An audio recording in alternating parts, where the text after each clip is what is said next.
I'm going to Harlem now. Every man I see in Harlem, them face no strange. Me know say me see them already. Same people, our people. You know? Well, I know your music is definitely message music, taking a lot from the people of Jamaica, the poor people of Jamaica, the simple people of Jamaica. Am I right? Going in that direction. Trying to say now, but you know, Jamaica, okay, in this country now, we got a lot of stink, you know, there's a lot of things breaking in the third world now. How do you feel now with even Jamaica's situation, you know, the political situation, the climate? Well, we don't feel pleased, because I am a Rasta. If I should tell you, say, I feel pleased, it would be a lie. Saying, I am a Rasta. When we are dealing with Rasta, we are dealing with Rasta, you know. We not dealing with Rasta half and half. Like say, we want a different ideology or a different philosophy. When we say we are Rasta, we mean, we seriously mean say, we are dealing with Marcus Garvey, Haile Selassie. See? So if you live in a country, and the country are run by foreigners, because the country are run by a foreign idea, then the country is a foreign country.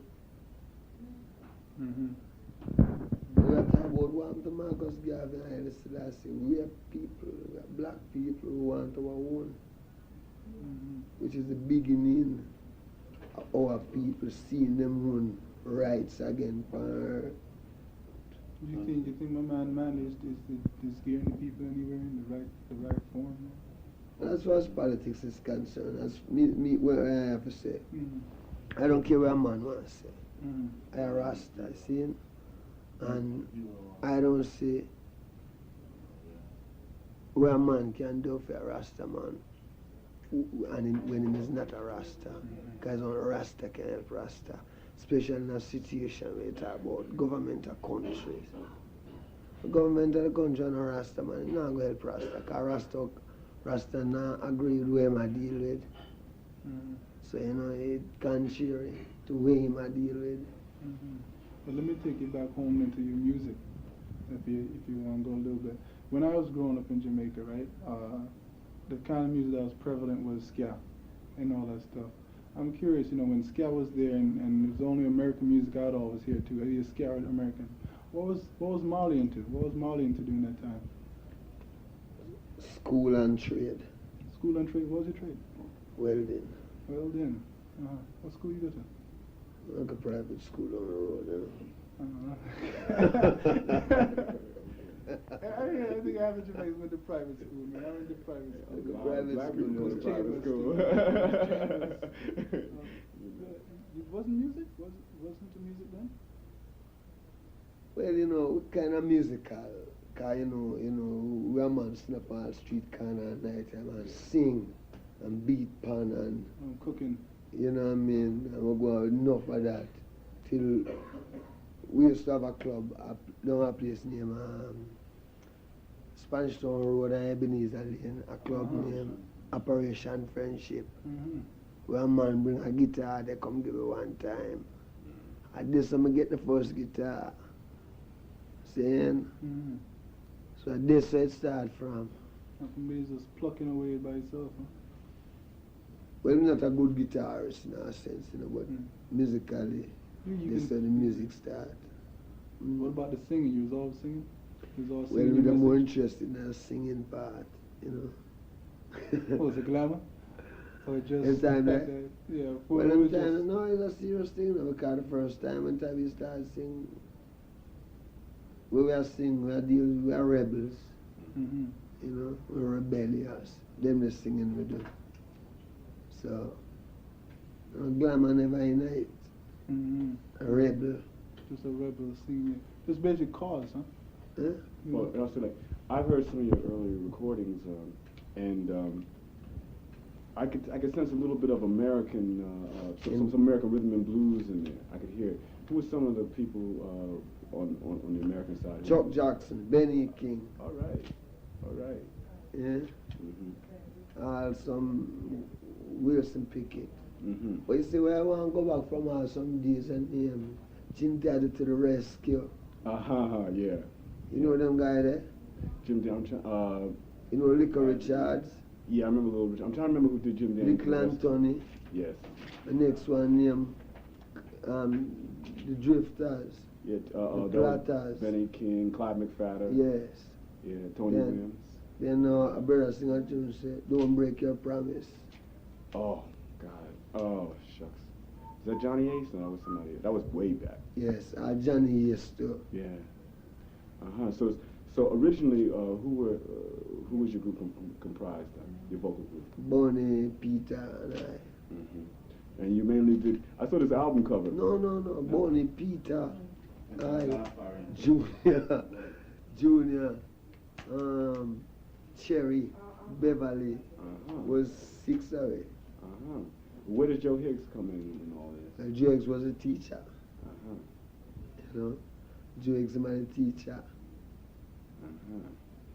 Yeah, he's. I've had the privilege of seeing him a few times. Yeah. He's something else. And then when did you decide? When you became, I guess, I saw this album cover. You all had the suits on, dark glasses. After that, when did you decide to go? I got a kick out of that because that's how I used to look when I was coming up. And then you got into more of a harder, I guess. Well, it's during them time now we was working with a record company. See? And when you work, people, you have to fit up yourself. Still, we never really knew anything that much about Rasta. Where come, the words them a come out, but still, not really know what go on. You know, who just knows that something will come out, that the people have said something, and it means something, but where we is, we never know where we is yet. See? So when time we start for ourselves, we get to independence, so we start doing what we want to do. So, you know. And then you got into what, Lee Perry? Yeah, Lee Perry. Cause when Lee Perry used to work same place from the first time, and when we leave, him leave too. Him do one business, we do the next one. Till we link up again and, you know, we do it same way. Where does the infamous Chris Blackwell come in? Who? Chris Blackwell. Chris Blackwell coming out of music when the music really needs someone to get some exposure. See? Through him now was the one that knew about it more. As one who always done in Jamaica, I get, you know, Millie Small. Yeah, my boy Lollipop. Good. Yeah. Good. From them time there. With Jimmy Cliff. Even to the end, even to the end of the order they come. That's when Jimmy Cliff left Island. You know. So him was the main. Cause nobody never know. People used to curse the music because the studio that come out of. Studio them never that up to date like them studio clean, you know. Right. So plenty this one, that and that one, that tracks them. And where did, then you went from a singing unit into more of a singing band. Where did, how did you get a family man? That started about 1970 now. All man was upset as an all them thing, you know, link up with Lee Perry, them and thing, but in 1968, we start come together, you know. John Nash them was in Jamaica. So from that come together, and Tyrone used to go to school. He used to come to a record shop when he leave school. I would tell him go home. You know. Now him big. Yes, it's a long time after. I didn't take it serious if I check it about 5, 6 years. You know. So you play music for only 5 or 6 years now? Who? Yeah, how long you been there? Long time. How old were you when you first started music? Me? Yeah. But I don't remember. Way back. I remember I think about age. I think about food. Ever since you could talk.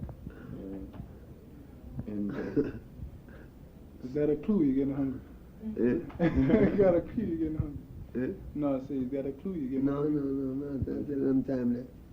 When I start music, man, it's that time I never have know my age, you know. If my mother never tell me how old music, I don't never know.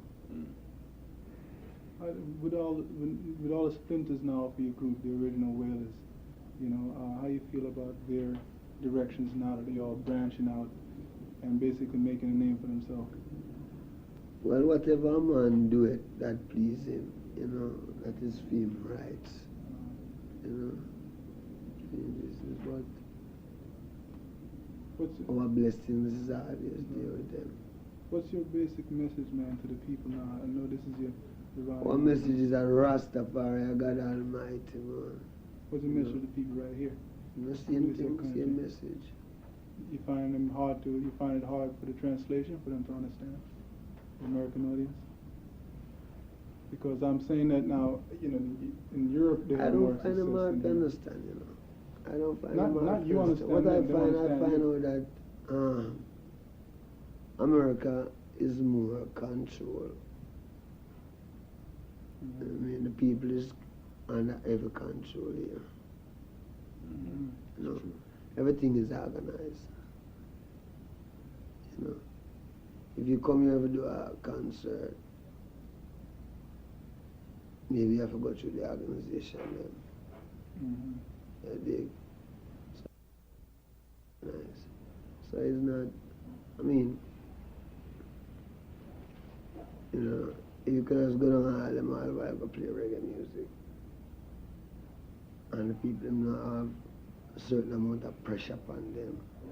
So, you know, them can't even get to listen then, you know. The more them hear it, it's a truth that must come true, you know, Dre. This thing must have happened, you know. Them can't stop it, because if it could have stopped, I wouldn't start. Because there would no need for me to start it, you know, because I'm in it for vain. I'm in it because of a cause. And until it happens, you know, before I will feel pleased. Because that's the only thing could make me feel pleased. People them come together in a unity. You know, and defend the right. You know, I guess that brings me back all the way around again. Because all of them are defend capitalism. One form or another. Yeah. So, some of them never consciously know so them are deal with it. Do you think so if the government was Rasta, all of them would have been Rasta same way. Let me ask you this. Do you think your music is now paralleling with the situation, like I said, in the third world community in general? Because now, before, say about 2-3 years ago, the third world was relatively quiet. And all the third world nations are now beginning to rise up. Do you think there's any parallel with your music going with that? So when them say third world countries, the more I put until the philosophy told one way superior and other inferior, finally and permanently scripts and abandon war. I don't think there's, you know, them 10% third world. But who is the first world? And who is the second world? And why is there a third world? You know, I can't dig the world business with them. You know.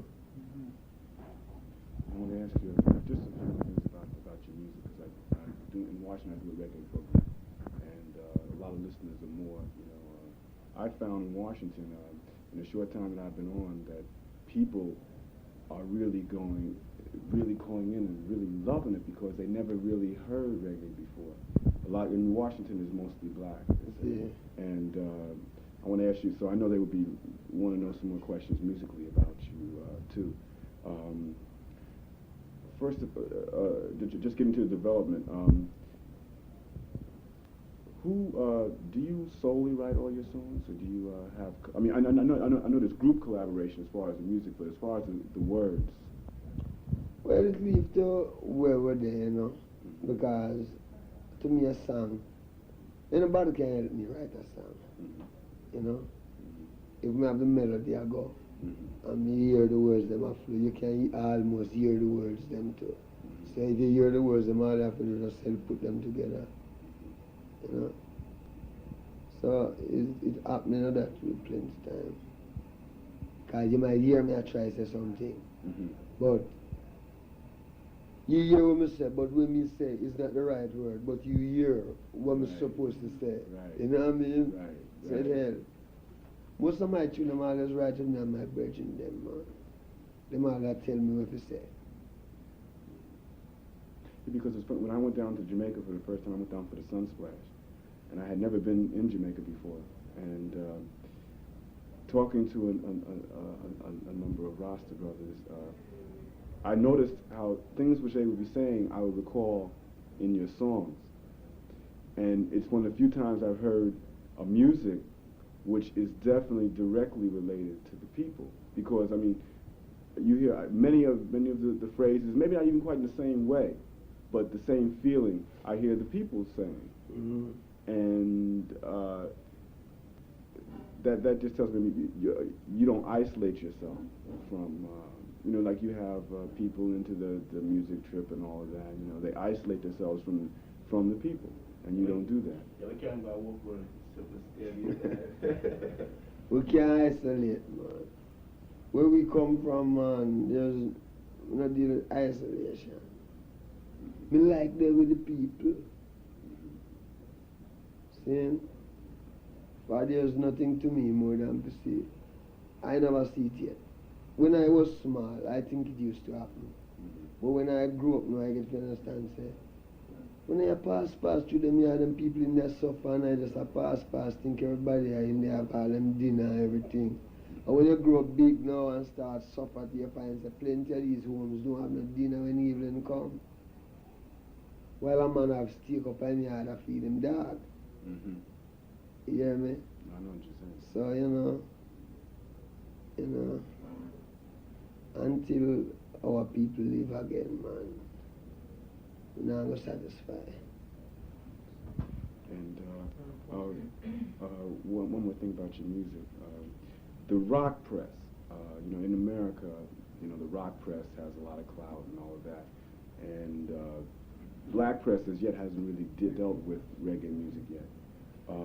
But the rock press has always, you know, they've talked about your different albums from Catch a Fire to Burning to Natty Dread, et cetera, and they give their interpretations of what was on your mind. And actually people read this and they think that is what it was. I just want to, as far as the development of your albums, as you've been going on from album to album, has it been a conscious thing at the time? The directions, I mean, in other words, you know, the directions that you've been taking has been a conscious, and... Yeah, conscious and deliberate. And how do you feel about these comments? People say, well, that album is commercial and that album is a sellout and all that other trash. That is good, man. That made me understand that the people is listening. You know? And at the same time, there's a lot of people who love it. Because when I play, Is This Love? Right. And the people say, hooray, when it starts. I know one writer can't stop that. You know what I mean? So, I mean, you know, first thing I learned from the man, I learned how to take the media. That's the first thing God tells me how to do. He look for me and he say, son, remember, them going to say a lot of bad things and they might say a lot of good things. When them say a lot of bad things, don't check it bad. When them say a lot of good things, don't check it bad. See? You just remember, say, one man write it. See? You might have a few more people who look over it. But the natural people is out there. Some of them, they want to read it. Some of them, they've never even seen that before. None of the people who inside of the thing, they can know. Yeah. Marley, man. Hey. All right. So I need to be ready.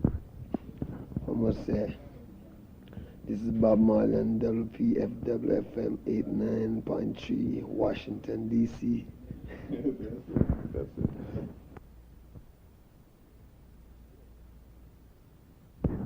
Yes. Them soon come. Yes, this is Bob Marley. I want you to listen to Tom Torrell and Limited Engagement. All right?